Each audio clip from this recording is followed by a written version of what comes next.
আবার রিপ্লাই কোনো ইসারে যে আমাদের ভুল হয়ে গেছে বা তারা এই ধরনের কর্মকাণ্ড করে নাই, এ ধরনের তারা যদি ভুল স্বীকার করে বিবৃতি দেয় বা আবার ফেসবুকে তারা পোস্টিং করে, তাহলে হয়তো আমরা মামলার মোকদ্দমার দিকে যাব না। যদি তা না করে তাহলে আমরা আইনের আশ্রয় নিতে পারি।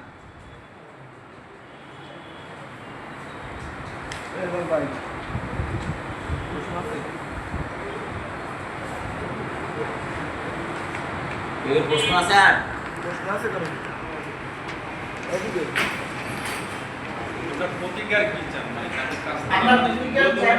হ্যাঁ, প্রেস কনফারেন্স করছেন, মানে জি। দাবি দেওয়া থাকে বা জি, আমাদের দাবি হচ্ছে আমাদের নামে তারা যে আমাদেরকে চাঁদাবাজ এবং সন্ত্রাসী হিসেবে তারা যে গণমাধ্যমে অপপ্রচার চালাইতেছে, এই অপপ্রচার বন্ধ করতে হবে। এই ঘটনায় কোনো মামলা হয়েছে? আমরা থানায় একটা অভিযোগ করছি, যা আমি বলছি, তারা কোনো মামলা করছে কিনা আমরা এখন পর্যন্ত কোনো তথ্য পাইনি। আর একটা বিষয় ক্লিয়ার করেন, যে বললেন যে তারার মধ্যে মানে এখানে কতজন, মানে সম্প্রদায়ের নামগুলো?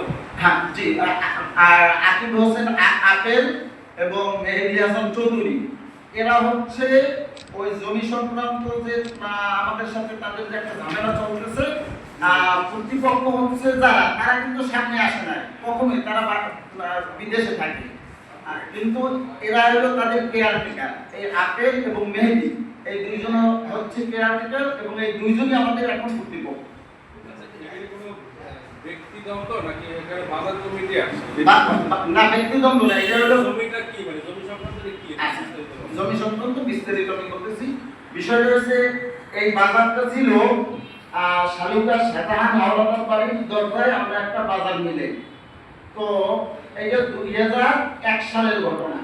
তো প্রজম্বার হোসেন মীর উনি সবাইকে প্রস্তাব দিল যে এই জায়গায় বাজার তো নদী থেকে অনেক দূরে, মালামাল আনতে সমস্যা হয়, তোমরা যদি আমাকে বাড়ির দরজায় বাজারটা নেও এবং আমাকে নামে যদি বাজার রাখো, তাহলে আমি তোমাদেরকে জমি দিয়ে দেবো, বাজার যদি তুমি স্থানান্তর করো।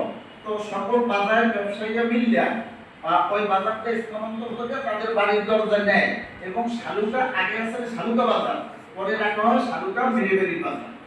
এরপর ওই জায়গায় মাটি ভরাট করে, ওই জায়গাটা আছে একটা পতিত জমি, এই পতিত জমিকে বাজার ব্যবসায়ীরা নিজেরা মাটি কাটে। মাটি কাটার পরে ওই তজুম্বার হোসেন মিল উনি আরো 2000 করে টাকা, তৎকালীন সময় তখন ওই জমির মূল্য 2000 টাকা ছিল না, তারপরও 2000 টাকা করে নিয়েছে জমি রেজিস্ট্রি করে দেওয়ার কথা বললিয়া। কিন্তু ঘটনাক্রমে এই তজুম্বার হোসেন মিল উনি মৃত্যুবরণ করেন। উনি মৃত্যুবরণ করার পরে মালিক হয় তার ছেলেরা, তার ছেলেদেরকে উনি দলিল দিয়ে যায়। তো এই ছেলেরা কিন্তু দেশের বাইরে থাকে, তারা দেশেও আসে না এবং এই ব্যবসায়ীদের সাথে তারা কখনো বসেও নাই এবং তারা কিছু বলেও না। ব্যবসায়ীদের মতো তারা কাম পরিচালনা করতেছে। হঠাৎ করিয়া এই 5ই আগস্টের পরে এই মেহেদী হাসান উনি একদিন যাইয়া করলো যে জমি আমারে কি দিয়েছে, আমারে পাওয়ার দিয়ে গেছে, জমি আমারে পাওয়ার দিয়েছে। এই পাওয়ার দিয়েছে এই বলেই উনি আমাদের বিরুদ্ধে মামলা করছে এবং চ্যালেঞ্জে সে মামলা খারিজ হয়ে গেছে। এই যে মিস্টার মামুন উনি কি করে, আপনাদের সাথে জড়িত?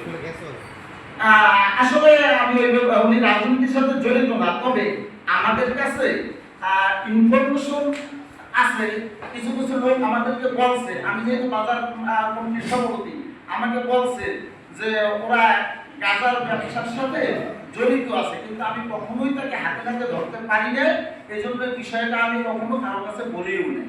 আমরা এখনো চেষ্টায় আছি, আমাদের কাছে যেই তথ্য আছে যদি আমরা হাতে নাতে পাই তখন আমরা তাদেরকে আইনের আশ্রয়, আইনের কাছে। আমি এই প্রশ্নটা কেন করছি, একজন সাধারণ মানুষ তো ধরেন এত বড় বাজার ব্যবসায়ীদের সাথে দ্বন্দ্বে জড়াইতে পারে না, জমি নিয়ে মামলা, তারপরে এভাবে একজনের মাথা ফাটাই দেওয়া বা বাজারে ত্রাস সৃষ্টি করা, আপনাদের ভাষ্য অনুযায়ী তারপরে রাজনৈতিক পরিচয় আছে? তার পিছনে যে ব্যাকিং আছে বিশাল একটা শক্তি। এই যে আপেল এবং মেহেদী হাসান, আপেল মেহেদী হাসান তারা কি, মানে তারা হচ্ছে ওই যে মালিক পক্ষ, তাদের কেয়ারটেকার।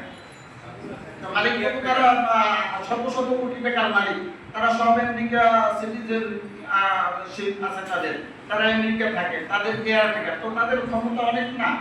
তাহলে আপনাদের রাষ্ট্রপতি দুই কেয়ারটেকার বাজার দখলের চেষ্টা করতেছে। জি জি জি।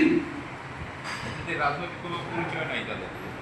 রাজনৈতিক পরিচয় আমি এখন না বললেই হয় না। সৈয়দ মুরাদুল হাসান রেজার কেয়ারটেকার হচ্ছে আপেল। তো সৈয়দ মুরাদুল হাসান রেজা উনি হইলো খুলনার শাসকদের মতো, যখন যে সরকার আয় উনি ওই দলের নেতা হয়ে যায়। ওনার বাড়িতে যে মরহুম আমি শ্রদ্ধা ভরে স্মরণ করি এবং বলি যে আমাদের সেই মেয়র হিরণ সাহেব ওনাকে ওনার বাড়ি নিয়েছে, খাওয়াইছে, তার সাথে তার ব্যবসার পার্টনার আছে। আবার যখন 5ই আগস্টের পর হঠাৎ করে শুনি সে বিএনপির লিডার। এই হলো তাদের অবস্থা। তো এই বিষয়ে তো আসলে আমরা ওই বিষয়ে আপনি বলছেন, এই জন্য আমার বলতে হয়।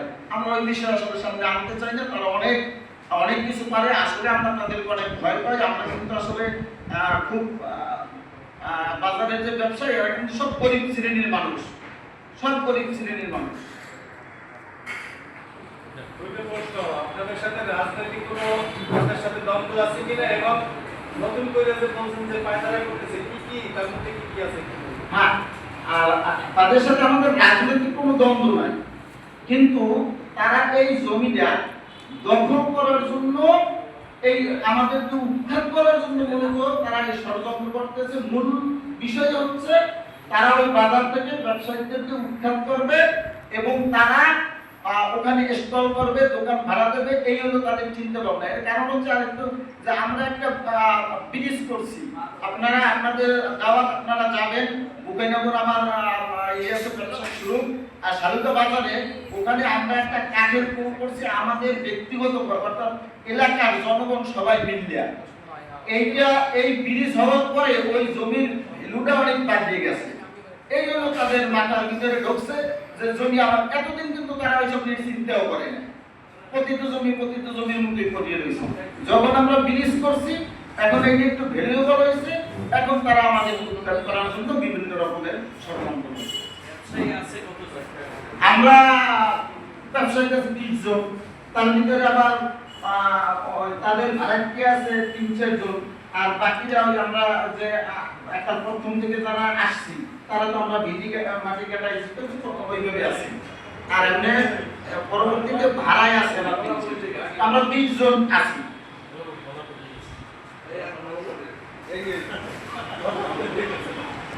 এই